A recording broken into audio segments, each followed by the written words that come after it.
Sebelum kita lihat seperti apakah hasil polling yang sudah dipilih oleh sahabat super yang hadir di studio, saya punya satu dulu pertanyaan kepada Pak Mario, berbicara mengenai pernikahan, Pak. Iya. Apabila kita menikah dengan orang yang kita pikir adalah orang yang paling pas, tapi ternyata dalam pernikahan terjadi percekcokan, tidak pernah menemukan kata sepakat, berantem terus, menjadi boxing ring, itu apakah tandanya kita salah memilih, Pak? Atau ada hal lain? Kalau kesalahan memilih itu pasti. Tetapi kan saya tidak pernah selesai pada satu kalimat. Pertengkaran di dalam pernikahan selalu karena adanya salah pilih. Pertama kali kita mungkin salah pilih orang yang kita nikahi, atau kita salah memilih cara mencintainya. Kira-kira lebih sering yang mana? Cara. Lebih sering cara salah. Karena sebaik-baiknya kekasih akan menjadi seburuk-buruknya musuh kalau cara mencintainya salah. Tapi seburuk-buruknya musuh kalau dicintai bisa menjadi sebaik-baiknya sahabat atau bahkan pasangan hidup. Kalau begitu cara, jangan kecil hati dengan pilihan dulu, dengan dia dulu. Jangan pernah, walaupun dia nyebelin, walaupun dia mengesalkan hati, mengecewakan, atau malu-maluin. Kan ada tuh yang malu-maluin di muka orang lain, gitu sampai, nggak pantas menjadi suamiku atau tidak pantas. Jangan, pertama kali cara. Apakah Anda mencintainya dengan cara yang menjadikannya menyerahkan diri kepada Anda, bersedia mengubah atau menjadi sebaik-baiknya kekasih bagi Anda. Itu. Terima kasih, Pak Mario. Jadi koreksi terlebih dahulu cara mencintai. Cara. Baru kita lihat seperti apa hasilnya dalam sebuah pernikahan. Baik, sekarang saya akan mengajak Anda untuk melihat hasil polling yang sudah dipilih. Ini dia hasilnya. Siapakah yang menurut Anda paling sesuai untuk menjadi penasehat kebahagiaan perkawinan? A, B, atau C? Hasilnya ternyata adalah yang memilih A sebesar 5% saja, yang memilih B 22%, dan yang memilih C, orang yang pernikahannya tidak pernah ada masalah, 73%. Wow. Beautiful, bagus sekali. Siapa yang meminta nasihat kepada orang yang tidak pernah menikah? Sebenarnya ada 5% tadi? Ada. Saya memilih A, orang yang tidak pernah menikah. Kenapa? Ya, karena dia kan belum pernah memasuki dunia pernikahan, jadi dia belum tahu manis atau pahitnya pernikahan. Ya sudah, minta saja ya, Kak. Bisa gitu. Jadi karena dia belum berpengalaman, Anda minta nasihat dari dia? Iya. Iya. Orang yang tidak pernah berenang, apakah bisa menjadi penasehat bagi para perenang? Enggak. Bisa. Mereka akan bilang, jangan pernah nggak belajar berenang ya. Gitu. Nah. Orang yang tidak pernah berenang, kalau berenang hanya dua gaya. Gaya batu, atau gaya botol dengan sedikit udara naik. Orang yang tidak pernah menikah, tidak punya kewenangan logis untuk menasehatkan kebaikan pernikahan, kecuali dia ahli teori pernikahan. Tapi juga tetap teori.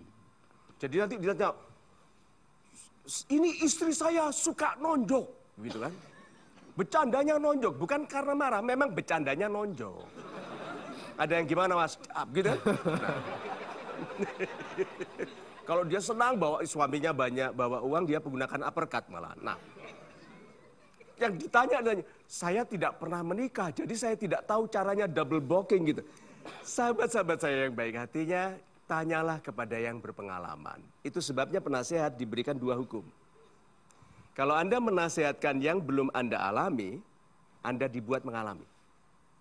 Supaya Anda hanya menasehatkan yang sudah Anda alami.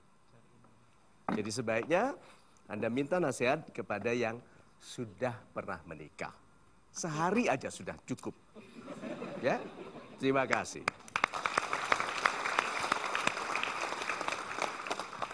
Yang kedua, orang yang membenci pernikahan. Salam super. Saya pilih opsi B, orang yang membenci pernikahan. Yaitu karena menurut saya pembenci itu adalah pengkritisi yang paling baik. Oh, super Ya, sekali. pengkritik atau pengkoreksi yang paling baik. Menurut saya seperti itu. Good. Karena dia benci, pasti ada pengalaman yang membuatnya Yang membuatnya membenci. Ya, betul. Bagus itu berarti buruk ya? Ya, Good. Di satu sisi dia betul, di satu sisi dia tidak melihat kebaikan dari pernikahan. Jadi yang Anda ambil hanya bisa separuh dari nasihatnya. Yaitu yang bisa membuat orang membenci pernikahan. Nah, waktu Anda mendapat nasihat dari pembenci pernikahan, hasilnya pada Anda apa? membenci pernikahan. Bukan begitu juga maksudnya. Betul.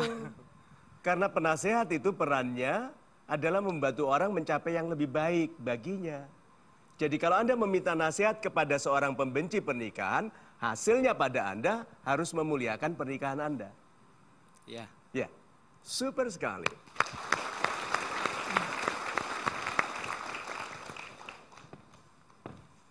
Yang ketiga, orang yang pernikahannya tidak pernah ada masalah. 73%, siapa? Assalamualaikum warahmatullahi Waalaikumsalam. wabarakatuh. Saya Wasilah dari Jakarta. Yes, Ibu. Saya memilih jawaban C karena menurut saya dalam hidup perkawinan maupun dalam kehidupan ini tidak ada yang tidak bermasalah, pasti bermasalah. Jadi saya yakin orang yang pernikahannya itu banyak masalah, berarti dia pandai bagaimana menyikapi masalah itu menjadi bukan masalah dan menjadi keindahan baginya. Terima kasih Pak Mario. Jawaban yang baik sekali. Coba, saya tulis di sini, orang yang pernikahannya tidak pernah ada masalah, itu tidak kelihatan ada masalah. Tidak mungkin ada pernikahan yang tidak ada masalah, sehingga orang yang pernikahannya tidak ada masalah, itu hanya tidak kelihatan ada masalah. Berarti orang-orang ini ahli memisahkan pertengkaran keluarga dengan kebaikan tampil mewakili keluarga, tampil di depan anak-anak. Berarti anak-anaknya pun tahu orang tuanya bertengkar, tapi tidak melihat orang tuanya bertengkar dengan cara yang norak, dengan cara yang saling merendahkan satu sama lain. Karena ada toh ibu yang marah sama suaminya bilang ke anaknya, pokoknya kalau kamu cari suami jangan kayak papamu. Iya toh, nggak bertanggung jawab gitu kan. Terus anaknya bilang, Ma, kalau papa demikian jelek, kenapa mama bertahan 25 tahun dengannya? Ayo. Kenapa? Terlanjur berjanji.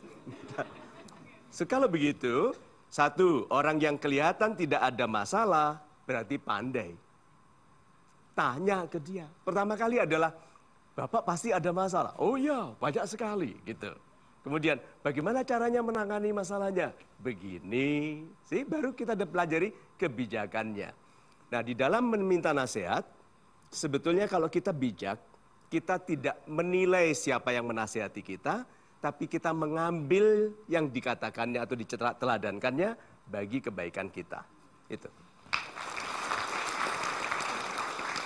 Tetap bersama kami tentunya di sini, mudah-mudahan Anda bisa mendapatkan banyak sekali nasihat untuk mendapatkan kehidupan pernikahan yang luar biasa indahnya. Tentunya di Mario Teguh, Golden Ways.